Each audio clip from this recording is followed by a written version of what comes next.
32 तासानंतर मुंबई पुणे एक्सप्रेसवेवरील वाहतूक पूर्ववत, पण ट्रक बंद पडल्याने आणि चालक झोपी गेल्यानं पुन्हा वाहनांच्या रांगा. मुंबई पुणे एक्सप्रेसवेवरील वाहतूक अखेर 32 तासानंतर पूर्ववत झालेली आहे. मुंबई आणि पुणे या दोन मोठ्या शहरांमधल्या वाहतुकीचा वेग वाढावा म्हणून 90च्या दशकात मुंबई पुणे एक्सप्रेसवे बांधण्यात आला.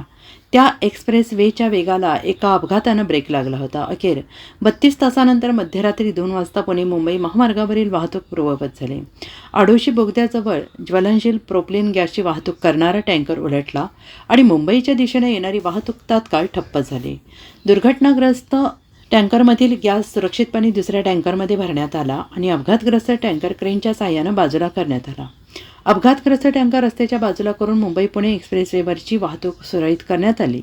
पुणे मुंबई द्रुतगती मार्गावरील गॅसचा टँकर 32 तासांनी हटवण्यात आला.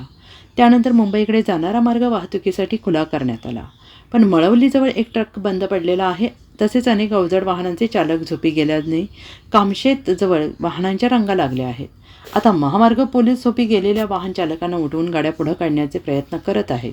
त्यामुळे आडोशी बोगद्याजवळ वाहतूक सुरळीत झाली तरी प्रवाशांना काही वेळ ताटकळत बसावं लागलं. Bureau report, SPN Marathi, Mumbai.